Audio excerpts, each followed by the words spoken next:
Hello అండి, అందరూ ఎలా ఉన్నారు? బాగున్నారా? నేనైతే బాగున్నానండి. మీరందరూ కూడా బాగుండాలని మనస్ఫూర్తిగా కోరుకుంటున్నాను.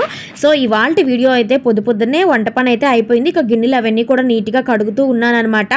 సో గిన్నెలు ఇవన్నీ అప్పటికప్పుడు కడిగేసుకుంటే కొంచెం ప్రశాంతంగా ఉంటుందండి. సో నైట్ బద్దకిచ్చాను, ఇక అలా ఎక్కువ అయిపోయినాయి అనమాట. సో ఇక్కడ కుక్కర్ అయితే కడిగి పెట్టాను, కానీ ఇక కుక్కర్ మూత అవన్నీ కూడా వాష్ చేసేస్తున్నాను. ఇక్కడ వంటగదిలో ఎందుకు అండి నాకు వీడియోస్కి డే లైట్ అయినా సరే నాకు వీడియోస్కి ఫోకస్ అవ్వట్లేదు. డే లైట్ ట్యూబ్ లైట్ వేసుకున్న ఒక్కొక్కసారి మనం కదిలినప్పుడు లైట్ అనేది షేడ్ వస్తుంది. సో నార్మల్ ఫోన్స్ అంతే కదా, ఐఫోన్స్ అయితే ఉన్నట్లు వస్తుంది. సో అందువల్ల ఇంక ఇక్కడైతే లైటింగ్ కొంచెం అటు ఇటు ఉంది, కొంచెం అడ్జస్ట్ అవ్వండి, ఏం చేయలేం కదా. సో గిన్నెలన్నీ కడిగేసాను. ఇక్కడ ర్యాక్స్ కొంచెం పెద్దవే కనండి, అయితే మరీ ఎక్కువ సామాన్లు తెచ్చిపెట్టేసుకున్నాం. అంది ఇంక ఓన్ హౌస్ కాదు, మనకు ఫ్రీక్వెంట్గా ట్రాన్స్ఫర్స్ ఉన్నప్పుడు అవసరం లేదు కదా అని నేను ఇక్కడైతే తెచ్చి పెట్టుకోవట్లేదు. ఇక తర్వాత గ్యాస్ అంతా కూడా కడిగేసి ఇక ఇల్లంతా మాపెట్టేద్దామని చూస్తున్నాను. అయితే ఒక చిన్న విషయం అయితే మీతో మాట్లాడాలి, మిమ్మల్ని అడగాలి అనుకుంటున్నానండి. అయితే ఇక్కడ ఆంధ్రాకి వచ్చాం కదా, బాబుని అయితే ఇంకా స్కూల్స్ అవి ఓపెన్ చేస్తారు కదా, స్కూల్స్ అవి బాబుని స్కూల్లో వెయ్యాలి అనుకుంటూ ఉన్నాను. ఏ స్కూల్లో వెయ్యాలి ఏంటి అనేది ఏమీ అర్థం కావడం లేదండి. అంటే కొంచెం మంచి స్కూలు, అంటే చిన్న స్కూల్స్లో మంచివి కాదు, అవి మంచివి అని కాదండి నా ఫీలింగ్.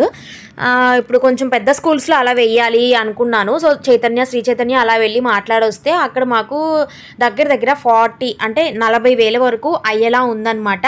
సో దాంట్లో ఇప్పుడు బాబుకి ఇంటి దగ్గరికి స్కూల్ అది దూరము. సో వ్యాన్ ఫీజు కూడా పడిపోతుంది మనకు 10K అబో, ఒక 3-4 కిలోమీటర్స్ ఉంటుంది దూరం అయితే. ఇక అలాగే నున్న వైపు అనమాట. ఇక అలాగే సెయింట్ జోసెఫ్ అని ఇంకొక స్కూల్ కూడా అడిగాము. అదైతే మనకు డిమార్ట్ దగ్గర 1 కిలోమీటరే, కానీ అది Christian schools. So Christian school అంటే మనకు కొంచెం డిసిప్లిన్ కూడా ఉంటుంది, బట్ అది క్రిస్టియన్ స్కూల్ అనమాట, అది ఒకటి. అయితే ఇప్పుడు ఆ స్కూల్కి ఈ స్కూల్కి పెద్ద డిఫరెన్స్ ఏం లేదండి. చైతన్యలో వాళ్ళు అడ్మిషన్ లేకుండా డైరెక్ట్ ఫీజు తీసుకుంటున్నారు, ఇక్కడ అడ్మిషన్ తీసుకుంటున్నారు అనమాట 5,000. బాబుని ఇలా పెద్ద స్కూల్స్లో వేసి దూరంగా పంపడం బెటరా, లేకపోతే మా ఇంటికి దగ్గరలో బై వాకబుల్ అయితే మంచి స్కూల్స్ అనేవి, అంటే కొంచెం CBSE సిలబస్ కానీ లేకపోతే కొంచెం స్టాండర్డ్గా ఉన్న స్కూల్స్ అయితే లేవు పెద్దగా. నార్మల్ జనరల్ స్కూల్స్, చిన్న స్కూల్స్ లాంటివి అయితే ఉన్నాయి. ఫీజు కూడా మనకు 15,000 మ్యాక్సిమం టు మ్యాక్సిమం ఒక 20,000తో మొత్తం కంప్లీట్ అయిపోతుంది అనమాట LKGకి. అదే కొంచెం కన్ఫ్యూజన్లో ఉన్నాను, ఇంటి దగ్గర స్కూల్స్లో వేద్దామా, లేదంటే కొంచెం మనీ అయినా లేదంటే దూరమైనా పర్లేదు కొంచెం మంచి స్కూల్కి పంపుదామా అనేసి.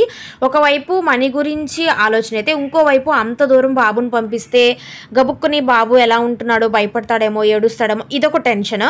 లేదా ఇంటి దగ్గర స్కూల్స్కి మనం వెళ్ళి మనం పికప్ చేసుకొని మనం డ్రాప్ చేసి మధ్యాహ్నం లంచ్ అది పెట్టుకోవచ్చు కదా దగ్గరగా అనుకుంటున్నాను. కాకపోతే ఇక్కడ సరౌండింగ్స్లో ఉన్న పిల్లలతో కొంచెం ఫ్రెండ్షిప్ అది చేస్తే పిల్లాడేమన్నా మళ్ళీ ఇదైపోతాడేమో అనేసి ఒకవైపు ఆలోచిస్తున్నాను అనమాట. సో ఇప్పుడే ఎందుకు LKGకి అంత దూరం పంపించి అంతంత ఫీజులు కట్టడం అని ఒకవైపు ఆలోచిస్తున్నాను. ఏది తెమల్చుకోలేకపోతున్నాను అనమాట. ఇప్పుడే కదా ఫౌండేషను, ఇప్పుడు లేనిది మళ్ళీ ఏమొస్తుందని ఒకవైపు ఆలోచిస్తున్నాను. సో తర్వాత ఫస్ట్ క్లాస్ నుంచి కేంద్రీయ విద్యాలయం KV స్కూల్స్లో వేద్దామని ఒక చిన్న థాట్ అయితే మాకుంది. ఆ ఫీజుకి కొంచెం సెంట్రల్ గవర్నమెంట్ కాబట్టి కొంచెం ఉంటుంది కదా అనేసి. బట్ అప్పుడు ఆ స్కూల్లో ఎలానో వేస్తాం కదా, ఫస్ట్ క్లాస్ నుంచి 7 ఇయర్స్కి ఆ స్కూల్లో వెయ్యాలి. ఈలోపు LKG UKG మనం బయట చదివించుకోవాలన్నమాట. అంటే ఇప్పుడు ఏజ్ సరిపోదు, అక్కడ స్కూల్స్ ఏజ్, ఇక్కడ స్కూల్స్ మనకు కొంచెం తేడా ఉంటుంది అనమాట. ఇప్పుడు బాబుకి 4 కదండి, 5 వస్తుంది జూన్ 12కి. సో అందువల్ల ఇప్పుడు LKGకి వేస్తాం. 6 ఇయర్స్కి మనకు UKG కంప్లీట్ అయిపోతుంది. సో 7 ఇయర్స్కి మనము అక్కడ ఫస్ట్ క్లాస్కి జాయిన్ చేసుకోవాలి. లేదా వాళ్ళు మనకు మార్చ్ ఏప్రిల్కే డేట్ ఆఫ్ బర్త్ చూస్తే కనుక వాడు ఫస్ట్ క్లాస్ కూడా బయట చదివి మళ్ళీ కేంద్రీయ విద్యాలయంలో మళ్ళీ ఇంకొకసారి ఫస్ట్ క్లాస్ అయితే చదవాల్సి ఉంటుంది. సో అందువల్ల థింక్ చేస్తున్నామండి, ఎక్కడ ఏంటి నాకేమీ అర్థం కావట్లేదు. సో అప్పుడు ఎలాగో అక్కడ వేస్తాం కదా, ఇప్పటి నుంచి మంచి స్కూల్ వేసుకుందామా ఈ 2 సంవత్సరాలని ఒకవైపు ఆలోచిస్తున్నా. ఒకవైపు చిన్న స్కూల్ ఫీజు, చిన్న క్లాస్కి అంత ఫీజు అవసరమా, ఫస్ట్ క్లాస్ కావాలంటే వేసుకుంటే పోతుందేమో అని ఒకవైపు ఆలోచిస్తున్నా. అప్పుడు వేసినా ఇప్పుడు వేసినా మళ్ళీ అడ్మిషన్ ఫీజు అయితే కట్టాల్సిందే కదా అని ఒకవైపు ఆలోచిస్తున్నా. అన్ని విధాలుగా ఆలోచిస్తున్నానండి.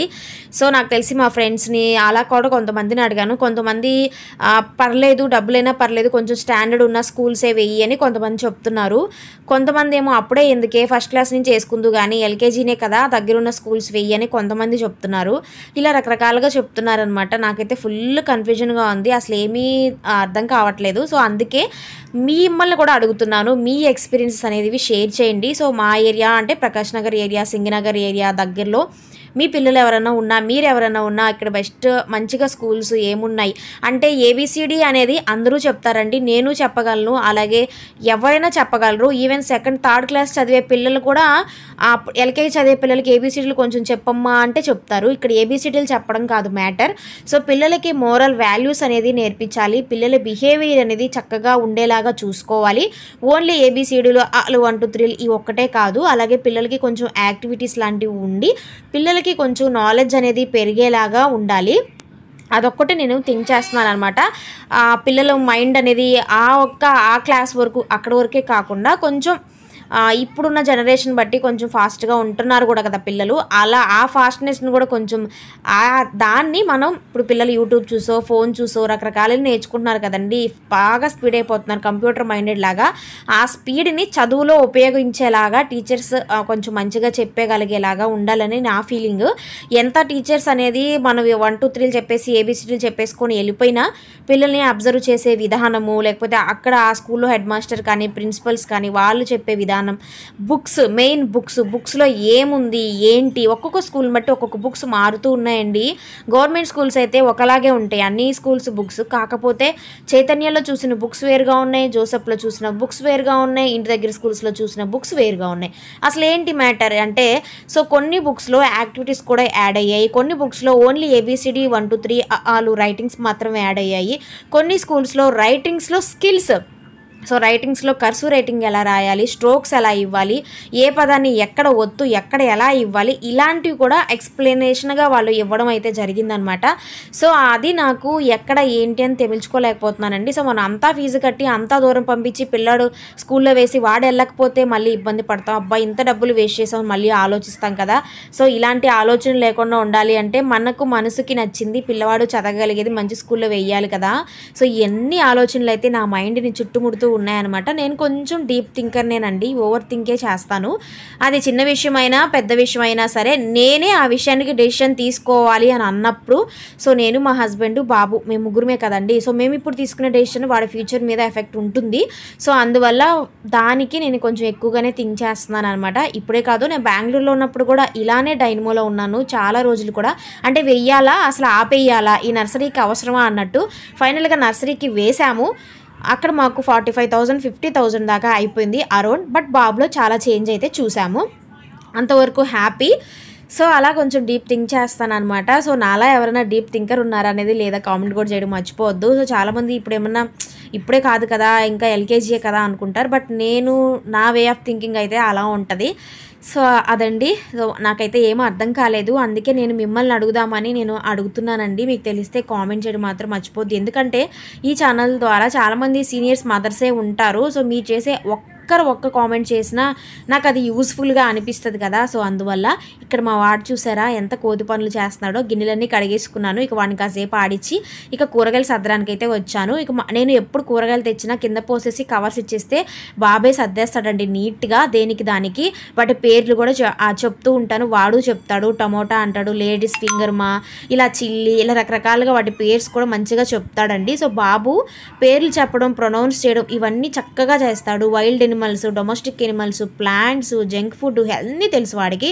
బట్ రిటర్న్ స్కిల్స్ అనేది వాడికి రాలేదు. ఆ స్కూల్లో ఎక్కువ యాక్టివిటీ బేస్డ్ ఉండేది.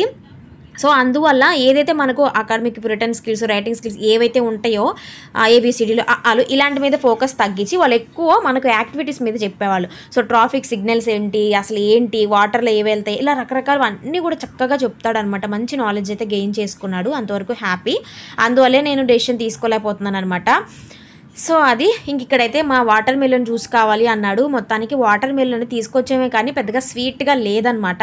ఇక అందువల్ల కట్ చేసి మిక్సీలో వేసేస్తున్నాను. ఫైనల్గా అయితే వాడైతే అసలు వాటర్ మిలన్ జ్యూస్ కూడా తాగలేదండి. నేను ఎంత వడకట్టినా సరే గింజలు లైట్గా ఉంటుంది కదా, అసలు తాగలేదు. పల్పీగా ఉంటుంది కాబట్టి నాకు వద్దు అనేసాడు. ఇక ఏం చేయాలి, వేస్ట్ అయిపోతుంది కదా అని చెప్పి వాటిని ఐస్ క్యూబ్స్ మౌల్డ్ ఉంటుంది కదా వాటిల్లో అలాగే టీ గ్లాసులు అయితే పెట్టేశాను అనమాట. ఐస్ లాగైనా తింటాడులే అని. అసలు ఐస్ లాగా కూడా తినలేదు. మొత్తానికి మొత్తానికి నేనే తిన్నాను. చెయ్యమా అని అడుగుతాడు తప్ప వీడు అసలు తినేది తక్కువ అండి. చెయ్యమని చెప్పి అడిగేది ఎక్కువ. చేసే వరకు అస్సలు ఊరుకోడు. చెయ్యాల్సిందే. ఏదైనా అడిగాడు అంటే ఇంక అది మర్చిపోడు. ఆ ఐటెం అనేది చేసే వరకు నువ్వు వారం రోజులకు చెయ్యి, 10 రోజులకు చెయ్యి, అడుగుతూనే ఉంటాడనమాట చేసే వరకు కూడాను. ఇక మొత్తానికైతే మిక్సీలో మెత్తగా నేను మిక్స్ చేసేసుకున్నాను అనమాట. దీన్నైతే ఇలా గ్లాస్లోకి వేసేసి స్పూన్ అయితే నిలబెట్టేశానండి. ఇక ఆ రోజు మధ్యాహ్నం అయితే ఇక అలా కంప్లీట్ అయింది. ఇక తర్వాత అయితే స్నానం చేసి వచ్చేసి ఇక పనులన్నీ చేసుకొని పడుకుని పోయాను. ఇక ఈవినింగ్ పొద్దున కడిగిన గిన్నెలు ఇవన్నీ సర్దేసుకుంటూ ఉన్నానమాట. ఇక మా వాడు వచ్చేసాడు రంగంలోకి. ఇక మళ్ళీ ఏదో కావాలి అని చెప్పి రచ్చ. సో ఇక ఆ రోజు అయితే నేను నల్ల శనగలు ఉంటాయి కదా, అవైతే స్నాక్స్ కింద అయితే ఉడకపెట్టాను అనమాట. ఇంకా అవైతే బాబుకి పెడదాము అని చెప్పేసి ఇక్కడ వడకట్టి వేస్తున్నాను. అరే నల్ల శనగలు చేశాను రా చాటు, నల్ల శనగలు తిన్నానా, బాగుంటాయి, హెల్త్కి మంచిది, అది ఇది అని చెప్తూ వద్దన్నాడు. ఇక ఫైనల్గా సరే అని చెప్పి రైస్ పెడుతున్నాను. అంటే అప్పుడు 6:30, 7 అలా అవుతుంది. సో రైస్ పెడతాను తినేసేరా అంటే సరే అన్నాడనమాట. రైస్ అయితే వేసి ఆ దాంట్లోకి మనం పులిహోరలాగా నిమ్మకాయ ఊరగాయ దబ్బు ఉంటుంది కదా, అది కలిపేసి ఇచ్చేసానంటే పులిహోరలాగా తినేస్తాడనమాట. వాడికి అలా ఇష్టము, పులిహోర అంటే వాడికి ఇష్టం అనమాట. సో అందువల్ల ఇక అక్కడైతే వాడికి రైస్ కలిపేసి స్పూన్ వేసి ఇచ్చేసాను. తినరా అని చెప్తూ ఉన్నాను. ఇక ఆ తర్వాత అయితే ఇక మార్నింగ్ టిఫిన్ కోసం అయితే ఇక్కడ మిక్సీ అయితే వేసుకుంటూ ఉన్నానండి. పప్పు ఏదో మిక్సీ వేస్తున్నాను. ఒక 2 స్పూన్లు తింటాడా, అటు ఇటు తిరుగుతాడు, ఇక్కడికి వస్తాడు, మళ్ళీ నన్ను లాగుతాడు, ఏదేదో చేస్తాడండి. సో అంటే చెప్పే సమాధానం కరెక్ట్గా చెప్పాలంది కావాలి, పలాంది ఇవ్వని అడుగుతాడు కదా, మనం పొరపాటున బై మిస్టేక్ ఇస్తాము.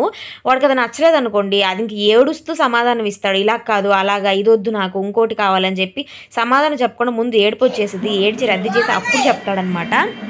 ఏడవడం అంటే విసిగిచ్చు పెంకిగా ఉంటారు చూడండి, అలాంటి వాడనమాట ఇది మొత్తానికి. సో ఇంక వాడితో మాట్లాడుతూనే నేను అక్కడ వీడియో అయితే షూట్ చేస్తున్నాను. సో వీడియో ఎలా వస్తుందని ఒకవైపు చూస్తూ ఒకవైపు వాడితో మాట్లాడతాను. చూసారా, లైటింగ్ ఫోకస్ వల్ల మేబీ కెమెరా వల్ల తెలీదు, కొంచెం డిఫరెన్స్ అయితే కనిపిస్తుంది. చూసారా, అలా పిచ్చి చేష్టలు చేస్తాడు, వస్తాడు, తల అలా పట్టుకుంటాడు, గుండు కొట్టుకుంటాడు, ఏదేదో చేస్తాడు. మాకు అదే కోపం వచ్చింది. ఒక్కొక్కసారి చేసే పని చేయకుండా ఎందుకురా బాబు, నీకు ఏదైనా కావాలంటే సూటిగా చెప్పు, లేదు ఇది వద్దు నాకు నచ్చలేదంటే చెప్పే, అంతేగాని ఎందుకు ఇంత చేస్తావు అని చెప్పినా కూడా ఇక వాళ్ళ మార్పు అయితే రాదు. ఇక అంతే కదా, ఇక 4 years కదా, సో 5 years వరకు ఇది కామన్, ఇంకేం చేయలేము. సో నాకు అది సరిపోలేదు, నాకు కనిపించట్లేదు, దాంట్లో అసలు దెబ్బలే కనిపించట్లేదు, నాకు పులిహోర లాగే లేదు అనేసరికి ఇక మళ్ళీ అయితే ఇంకో 2 ముక్కలు అయితే వేసి కలుపుతున్నాను. పొద్దున్న నేను జడని పైకి పెట్టేసి మడత పెట్టేసి పెట్టుకొని ఫ్లవర్స్ అయితే పెట్టుకున్నాను అనమాట. ఇక మధ్యాహ్నం అలా పడుకొని లేచేసరికి అవి కాస్త జారిపోయాయి. ఈ ఎండకి ఈ వేడికి పిల్లకి అలా హెయిర్ లూజ్ చేసుకున్నా కూడా కొంచెం చిరాకు అనిపిస్తుంది. ఇంకొకసారి ఆయిల్ పెట్టేసినప్పుడు నేను అలాగే మడత పెట్టి వేసేసుకుంటున్నాను అనమాట. మనం అలా వేసుకుంటే జుట్టు కూడా కొంచెం ఫాస్ట్గా గ్రోత్ అనేది ఉంటుంది కదా, సో ఇక అందువల్ల అలాగే మడత పెట్టి వేసుకుంటున్నాను. సో మీరు కూడా ట్రై చేయండి. కొంచెం జుట్టున్నా సరే మనం అలా ఆయిల్ పెట్టేసి మడత పెట్టి వేసుకోవడం స్టార్ట్ చేసామంటే మంచిగా అయితే జుట్టు పెరుగుతుంది. నేనైతే ఒకసారి రిబ్బన్ జడ కూడా ఒకసారి ట్రై చేద్దాం అనుకుంటున్నాను అనమాట. చూడాలి నా జుట్టుతో వస్తుందా లేదా అని. రిబ్బన్స్ వేసుకొని చాలా రోజులే అయిపోయిందనమాట. ఇక మొత్తానికి కలిపేసి ఇచ్చేస్తాను. చూసారా, తల మీద చేయి పెట్టేసుకొని వద్దు అని మళ్ళీ చేయి పెట్టు, ఏదేదో చెప్తాడండి. సో వీడు ఏంటో నాకైతే ఏం అర్థం కావడం లేదు. ఒక అబ్బాయి ఆగడానికి అయితే నాకైతే చుక్కలు కనబడుతున్నాయి అనమాట పిల్లలతో. సో అది ట్రైపాడ్ పెట్టానే కానీ ఆ ట్రైపాడ్ని అయితే అష్టవంకరలు తిప్పేస్తున్నాడు అనమాట, దూరుతూ ఉన్నాడు దాని కింద నుంచి అయితే. ఇక నాకైతే ట్రైపాడ్ ఎక్కడ పడిపోద్దా, ట్రైపాడ్తో పాటు ఫోన్ ఎక్కడ పడిపోయి పగిలిపోద్దని ఇదొక టెన్షన్. అందుకే వ్లాగ్ అయితే స్టాప్ చేస్తున్నాను.